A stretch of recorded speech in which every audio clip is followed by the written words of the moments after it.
briefly about today's jobs report that was just been issued. We received more good news. In August, the economy created 315,000 new jobs. The great American jobs machine continues its comeback. American workers are back to work, earning more, manufacturing more, building an economy from the bottom up and the middle out. But with today's news, we have now created nearly 10 million new jobs since I took office. Nearly 10 million jobs, the fastest growth in all of American history.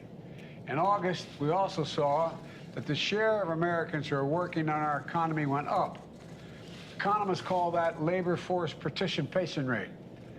Working age women are now, for the first time, back at work at rates not seen since before the pandemic. Wages are up. Unemployment remains near a 50-year low.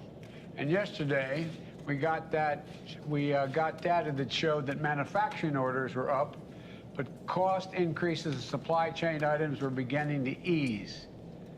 The week before that, we got data showing the price increase may be beginning to ease as well. The bottom line is jobs are up, wages are up, people are back to work, and we're seeing some signs that inflation maybe, I'm not overpromising, may be beginning to ease.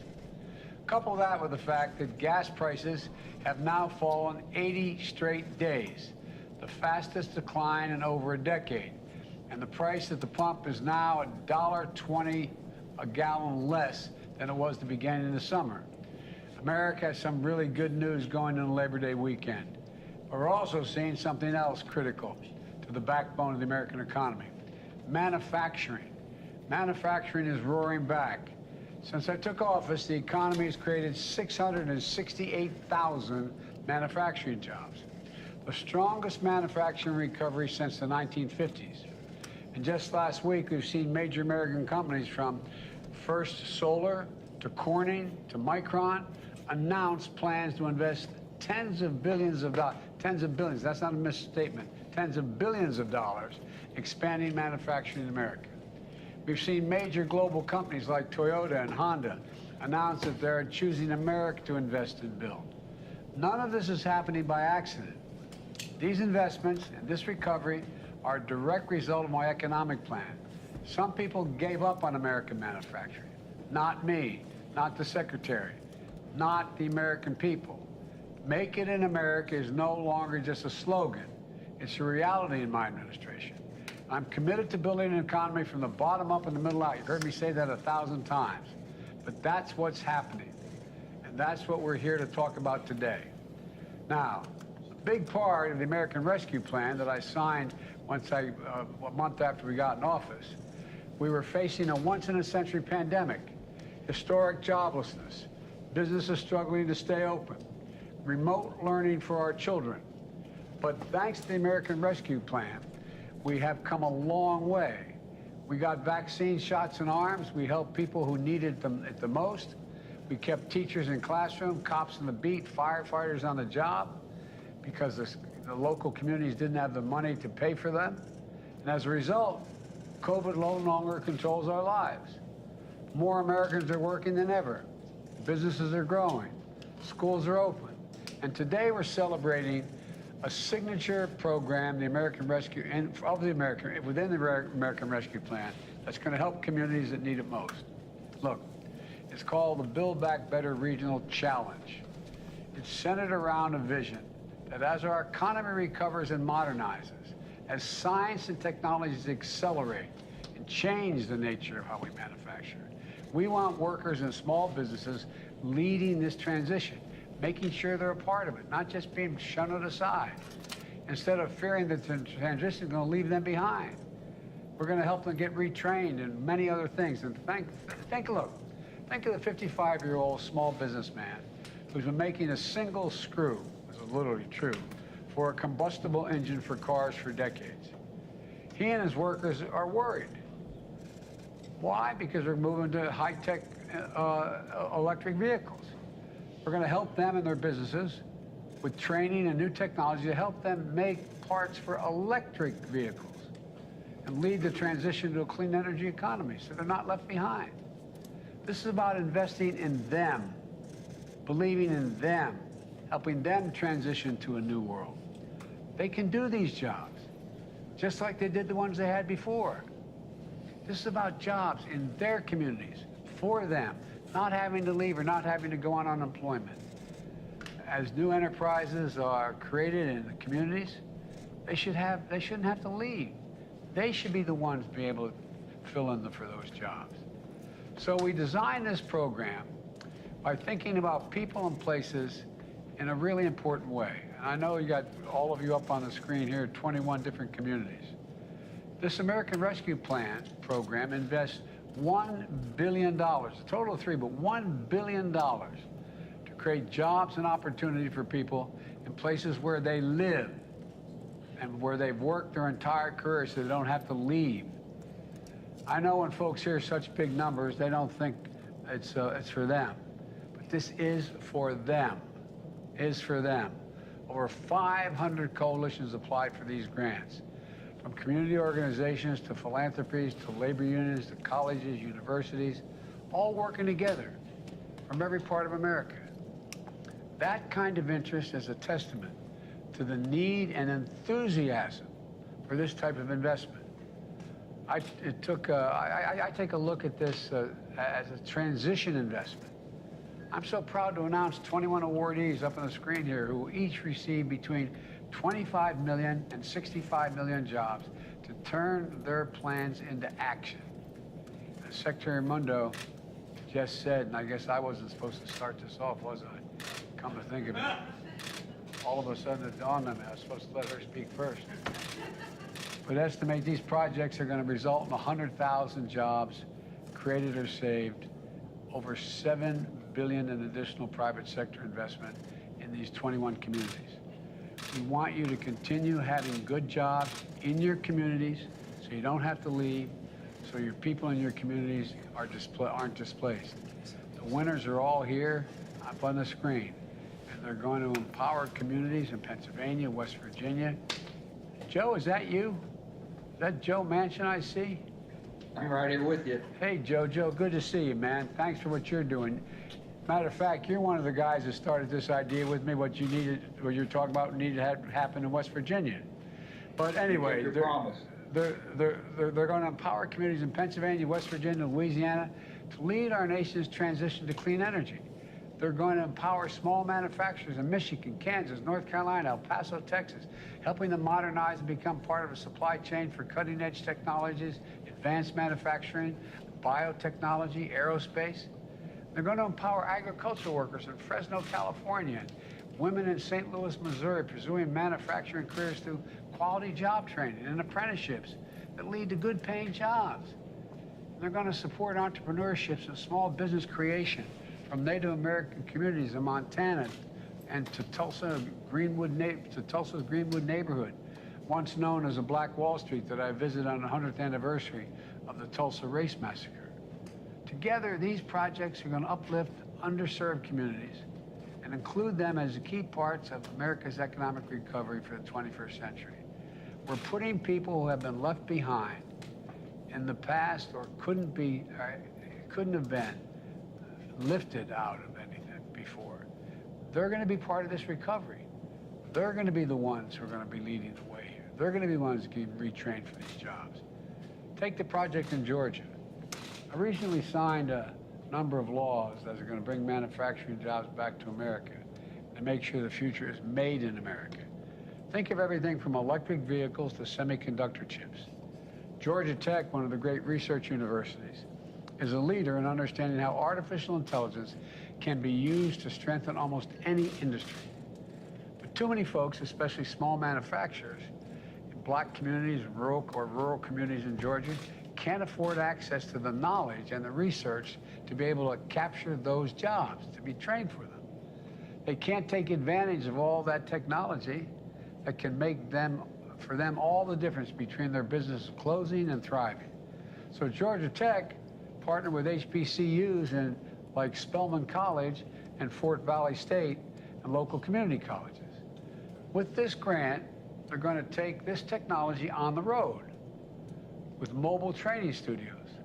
That's basically a high-tech van that's going to travel into underserved areas across Georgia to train a whole new generation of workers. Technology experts will provide workers who are interested in 4 to 6 week hands-on training that can make all the difference in their employment. Think of a poultry farmer who might never have had a chance to learn how artificial technology can help manage inventory or improve the safety and quality while increasing their productivity. Think of the family-owned paper manufacturer that could never have afforded trying out cutting-edge technologies. But now they're going to be able to. They're going to be able to grow their businesses. And they can do it without ever leaving their home or their families. This is a game changer. Take the projections, the project in Manchester, New Hampshire. And I tell you what, I heard so much from the delegation in New Hampshire, from Maggie Hass. Anyway, I won't get into it. This has been one of the things they've been pushing for a long time, both senators and the congressmen. Their goal is nothing short of becoming a global epicenter for the next generation of advanced medicine. But to do it, they need world-class labs for clinical trials that will attract the most innovative biomedicine companies to locate and create jobs in New Hampshire. I have to say that Senator Hassan and Shaheen and Congressman Pappas, I hear you, I hear you, I hear you. I know you've been talking about this a long time. We've finally gotten it. And they're going to need to bring struggling communities along in the process.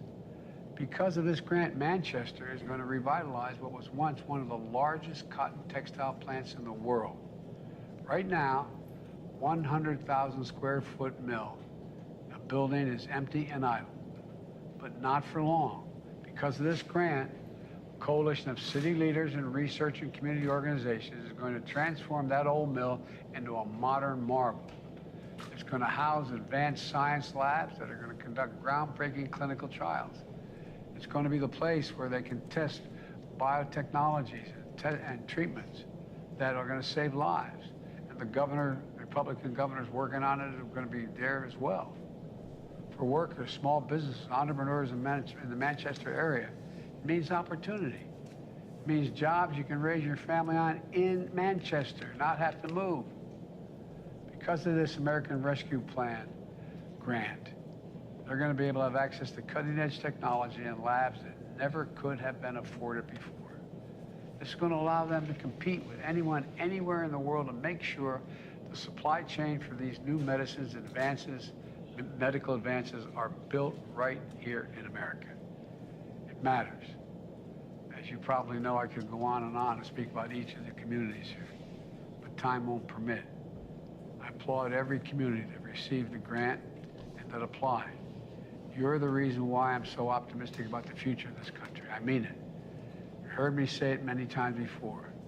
America is the only nation in the world that can be defined by a single word: possibilities. Nothing but possibilities here. That's what this is all about. I want to thank you, and now I'm going to do what I should have done to begin with. Turn it over to the Secretary to begin this, but we've already gone by it. So, Madam Secretary, the floor is yours. Thank you, Mr. President. I think the fact that the President jumped in there right away is a testament to how excited he is about this project. He's fired up and he's committed to it, and that's because he knows. He knows that we have to be investing in every community in America to help with the transition. So let me fill in a few of the blanks about how this program is going to work, and then we're going to have a discussion with a handful of the 21 awardees. First of all, congratulations. If you are one of the 21 here, you are the cream of the crop. Your applications were fantastic, and congratulations to each and every one of you. The President and I are so proud of you and just thrilled to be able to work with you. I have to thank you, Mr. President, for your leadership. Everybody should know that this was the President's idea. I mean, as he said, the American Rescue Plan was passed 17 months ago. $3 billion of that came to the Commerce Department to do economic development, and we decided to put $1 billion into this Build Back Better regional challenge, and it's because the President directed me to make investments in communities to help communities revitalize themselves and get ready for the transitions in our economy.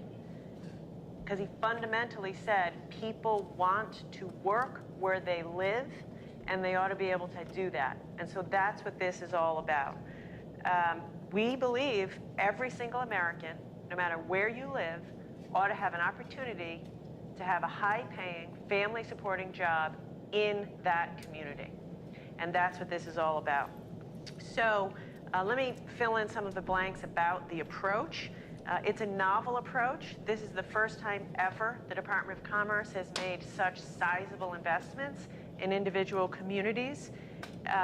When we started, to be very honest, we weren't sure. We weren't sure if communities would apply and bring together coalitions and have the capacity to invest tens of millions of dollars.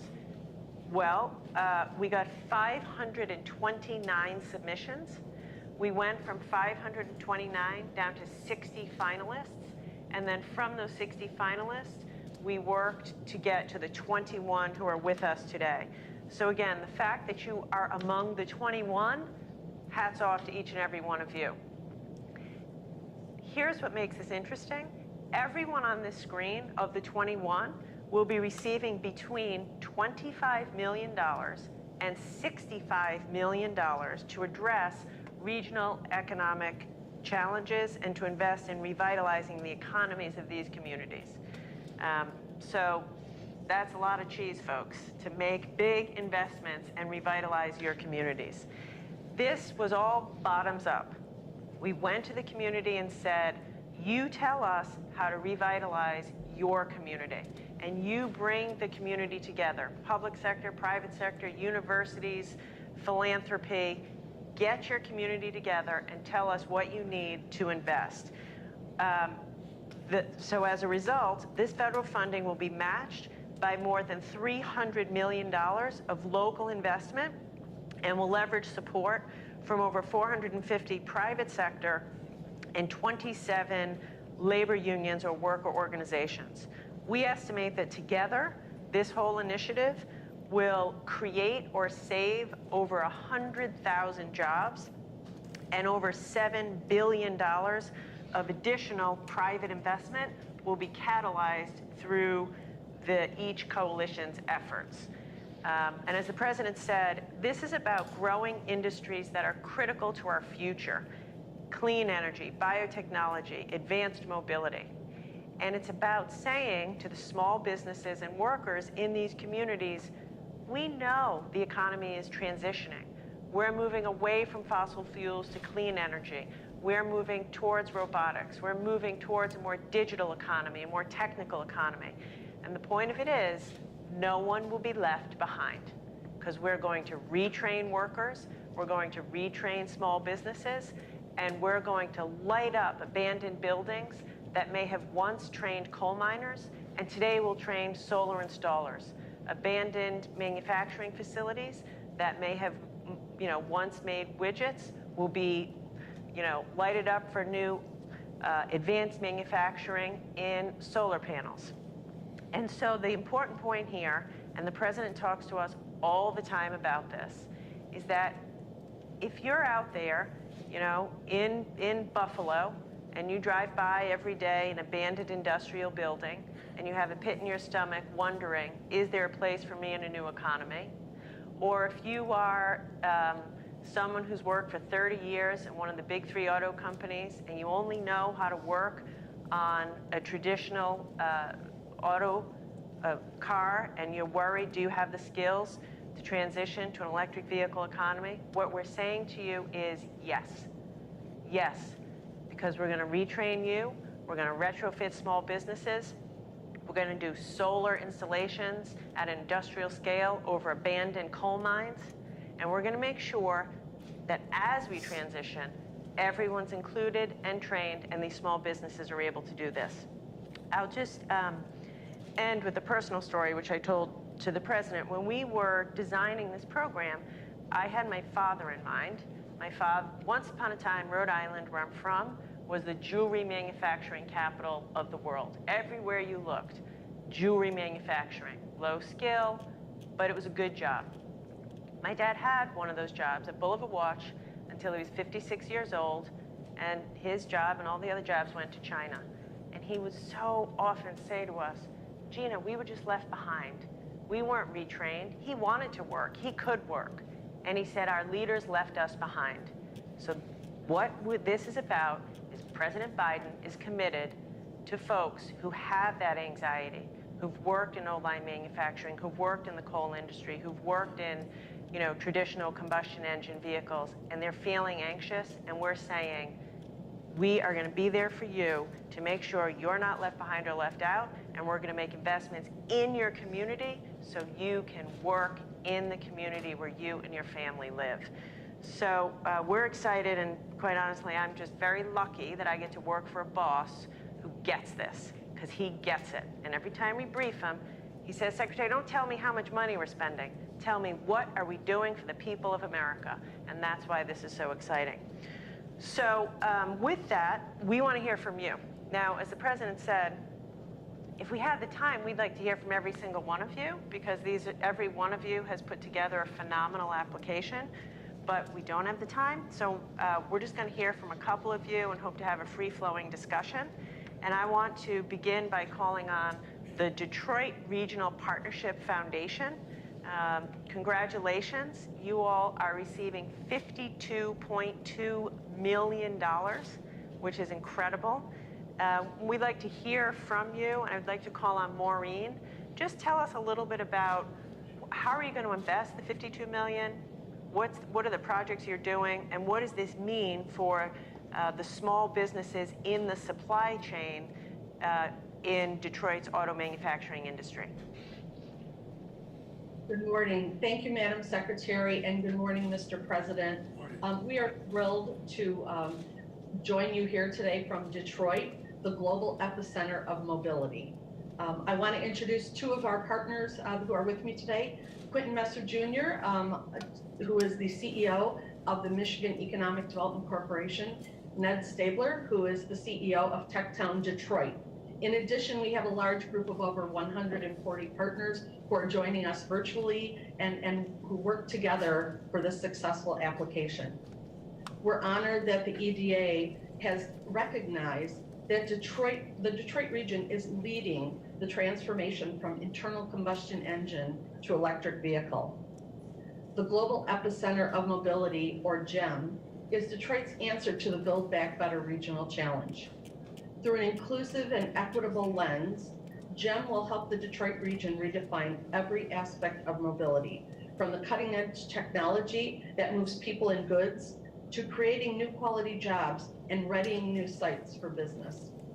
We are building an inclusive, prosperous 21st century with your help. GEM's vision is to accelerate economic growth by building on the region's unrivaled mobility assets. It will create a smart, secure, sustainable, and inclusive advanced mobility industry, starting with the transition to next generation electric, autonomous, and fully connected vehicles. This grant will fund 6 unique projects that will help the region and country maintain its global automotive leadership.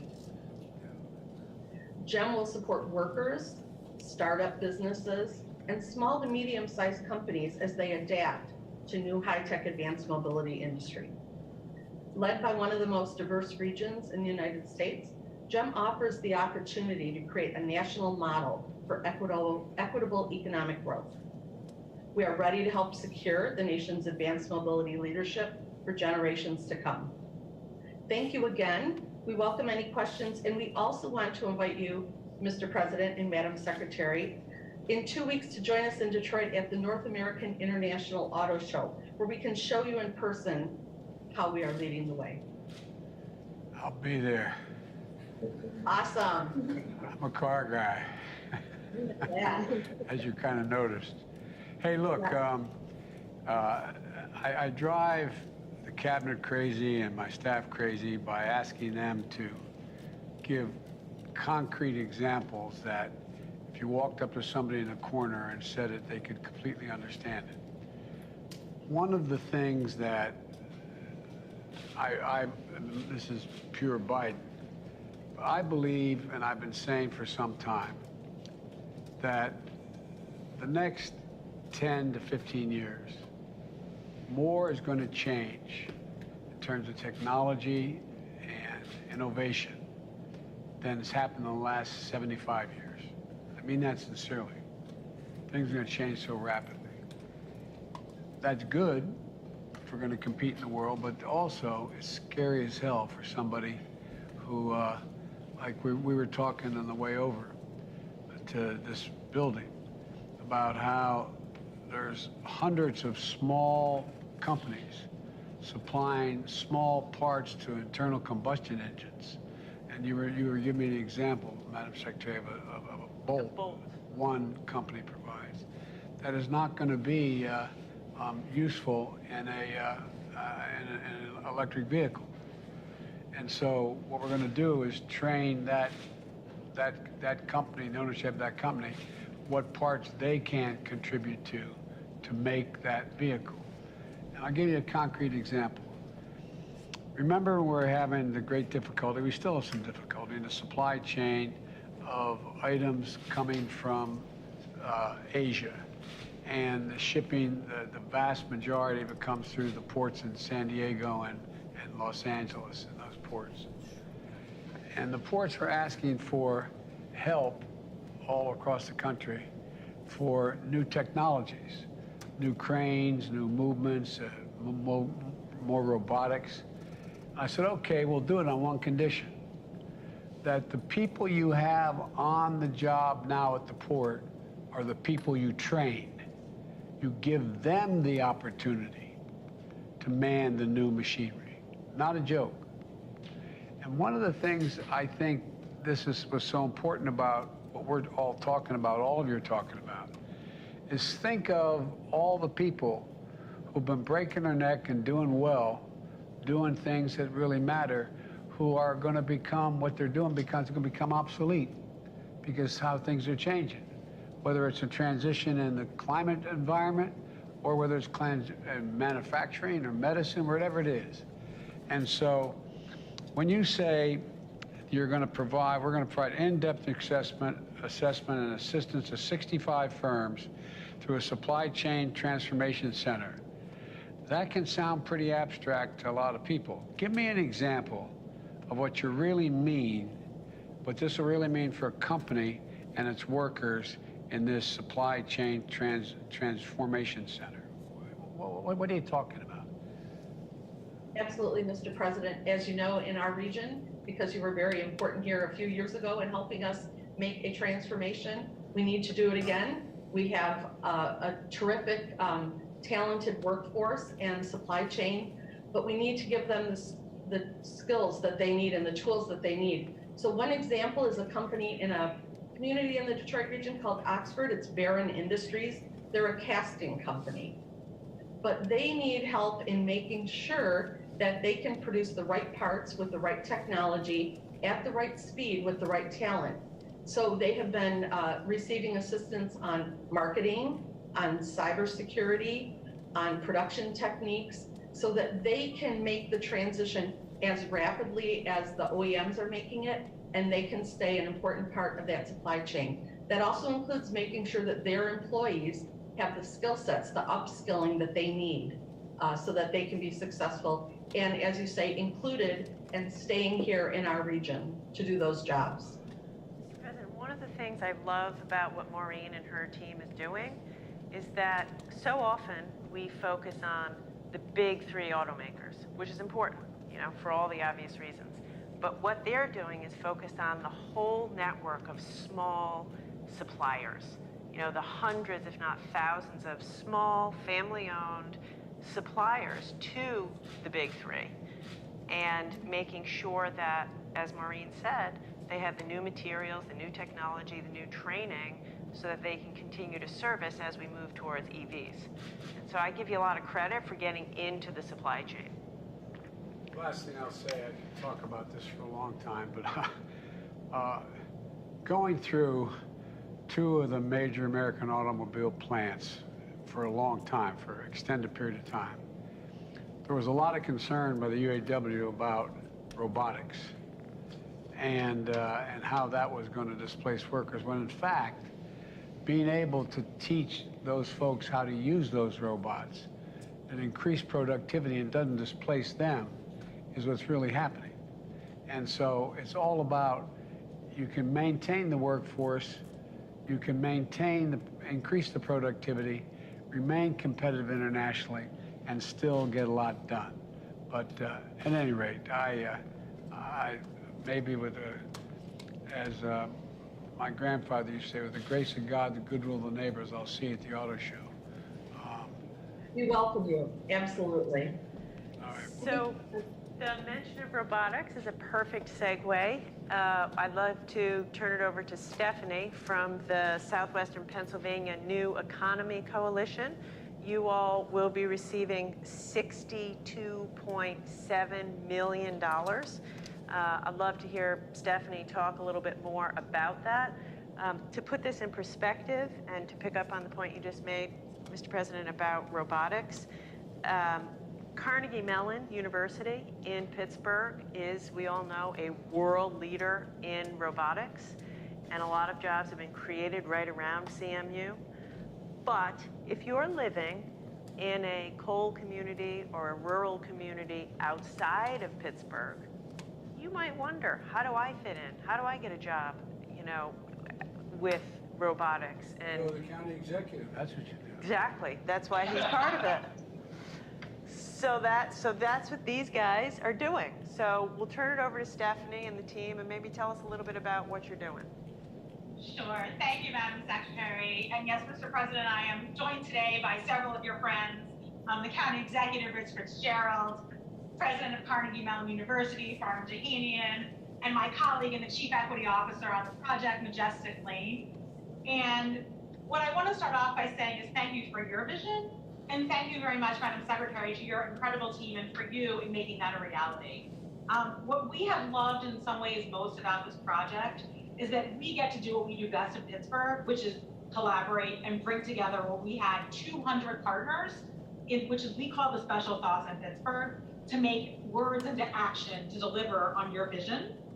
And so through this amazing challenge, we are able to do exactly what you said, which is to look at those 3,000 manufacturers that are in counties like Indiana and Fayette and Greene and Washington, and marry them with the over 100 robotics companies that birthed from Carnegie Mellon University and many of our other folks, to actually put them together to create the jobs and the technologies and the companies of the future.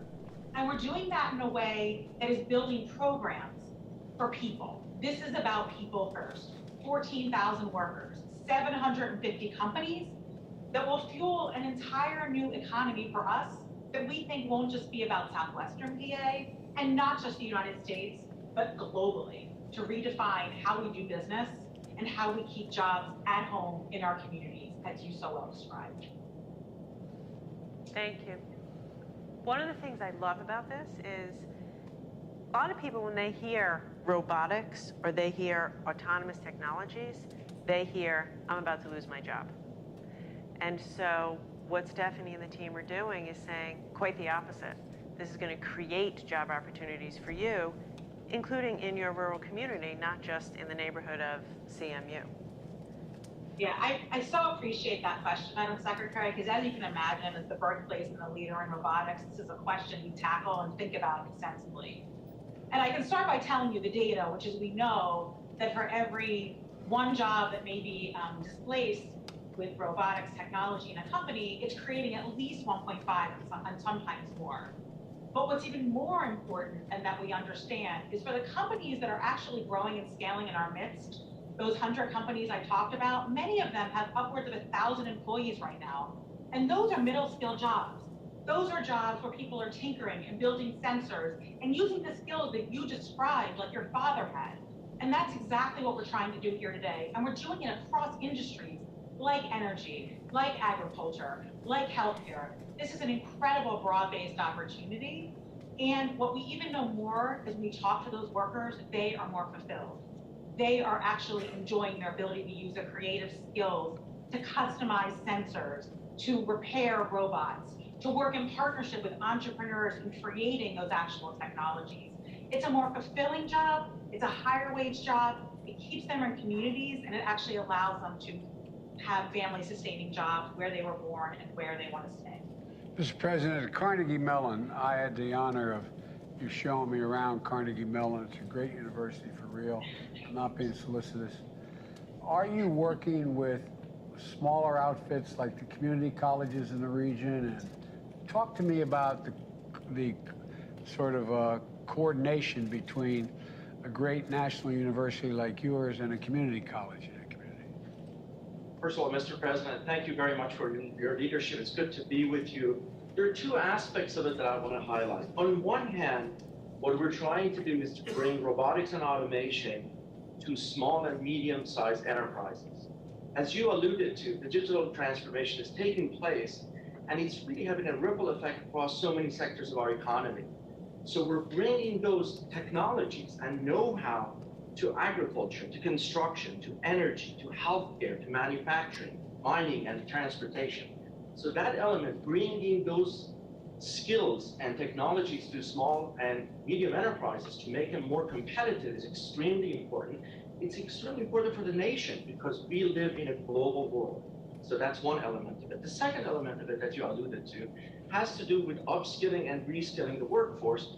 And in this case, we're working with community colleges, we're working on curriculum development, we're working on various ways that we can bring along the workers and retrain them and upskill them to be ready for these new jobs that are going to be created. It's extremely important to recognize that as we adapt these new technologies in small and medium enterprises, we have a workforce that's going to be ready to take those jobs. So the coordination with community colleges, with labor unions, especially in our core urban areas, and as Madam Secretary alluded to, in 11 counties that surround us is part of our mission and what we're committed to. Thank you again for the opportunity. Well, let me ask you, how's this going to play out on the political scene? As a county executive, what are you going to be able to tell folks about what's happening with this $62 million? Well, thank you, Mr. President. What we can tell people is President Biden continues to invest in people and in jobs and in our future. First of all, congratulations on another great jobs report. I mean, we shouldn't just go over that real quickly. 10 million jobs in your year and a half tenures is really unbelievable. And a lot of them have been created right here in southwestern Pennsylvania.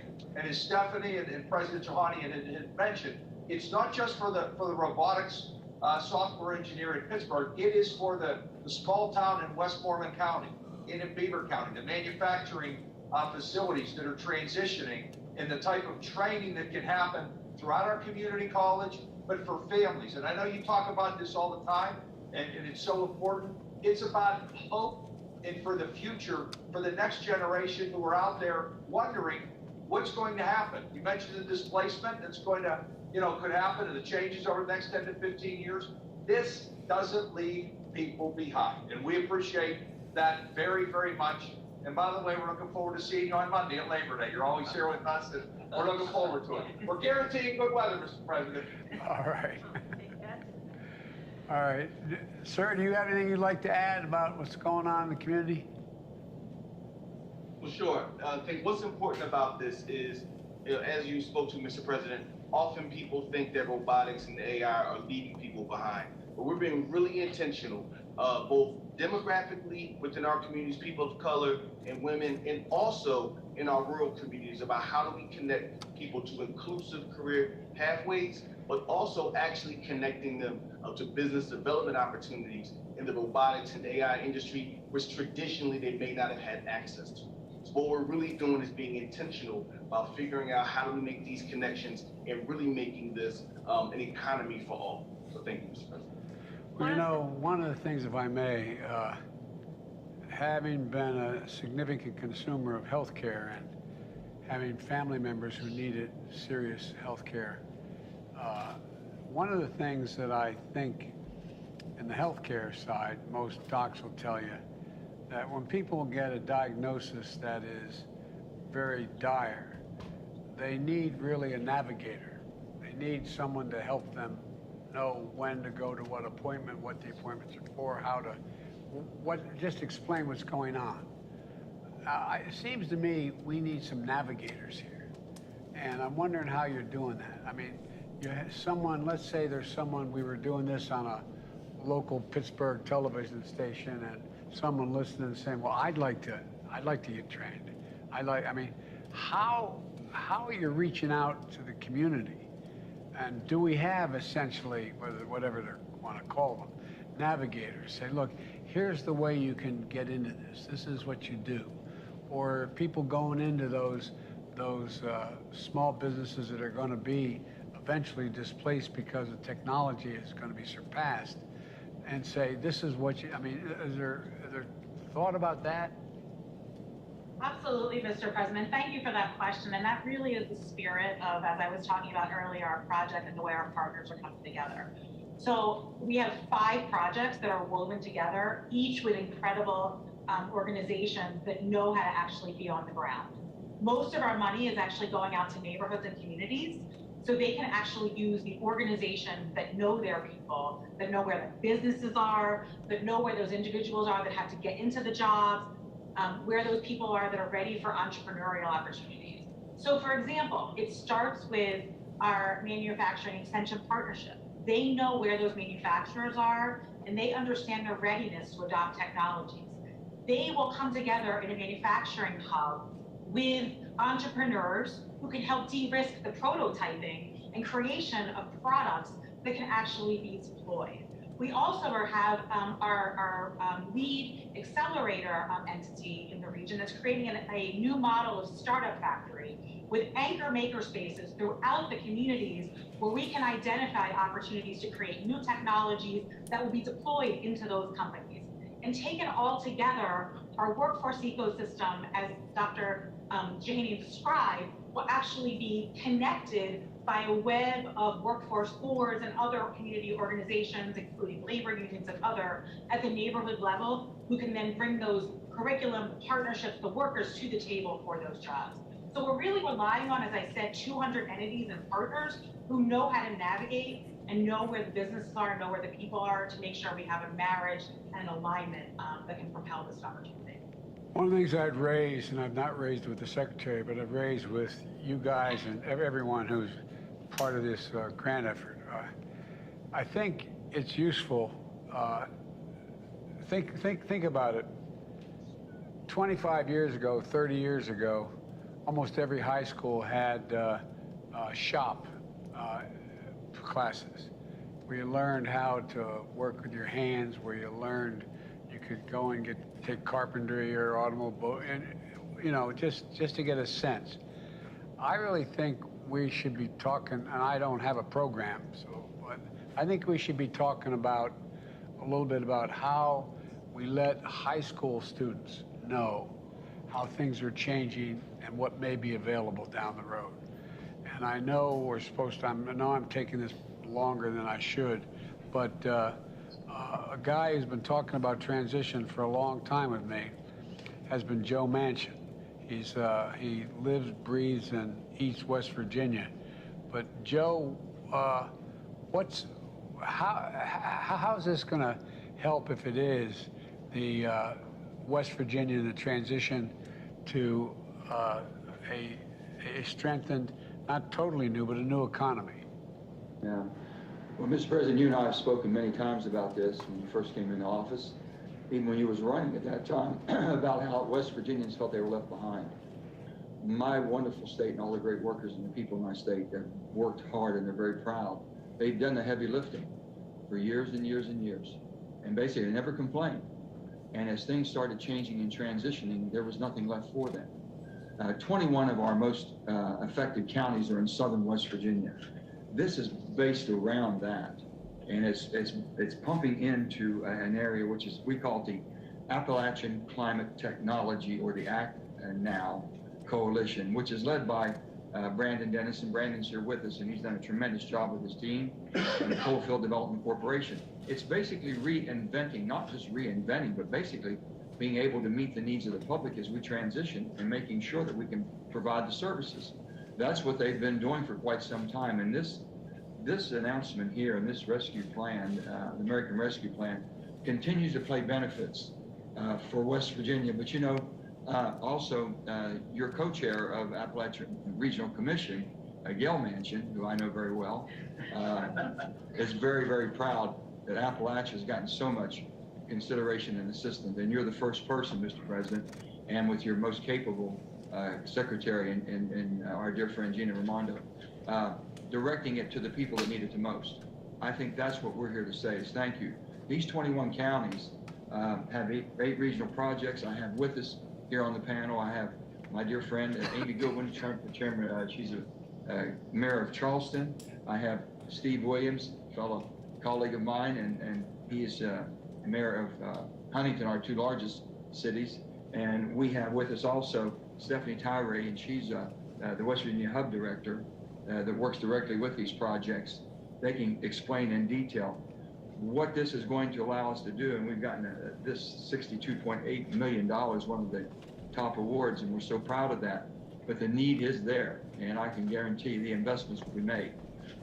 You and I have spoken many times about you can spend money or you can invest money.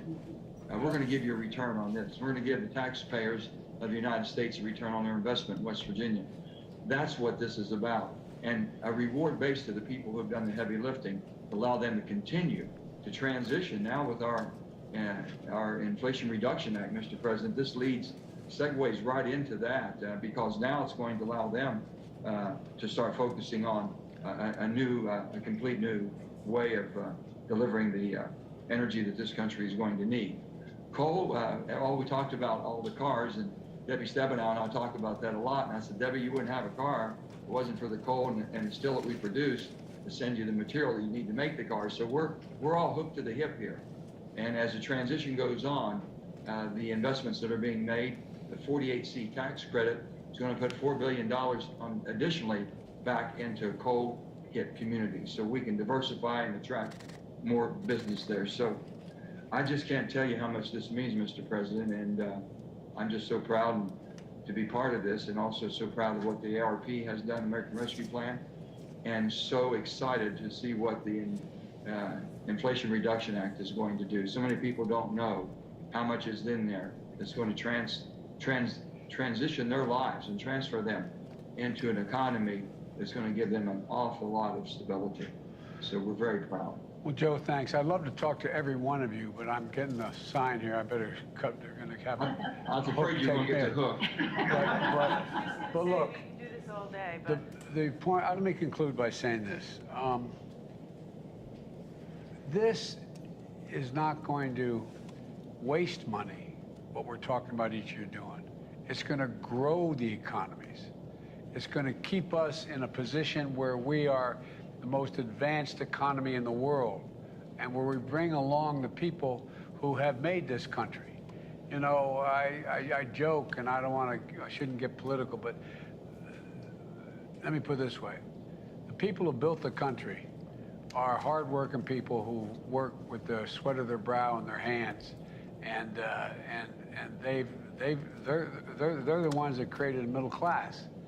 And I think this is going to enable that same group of people, like most of us were raised by, to be able to have an opportunity to continue to do well and to take us through this next phase. Because, you know, there's that, Joe and my colleagues in the Senate used to always kid me for quoting Irish poets, but all's changed. It's changed utterly. A terrible beauty's been born, as the Irish poet said. And we've got to take advantage of it, and I think we can. I really, genuinely think we can.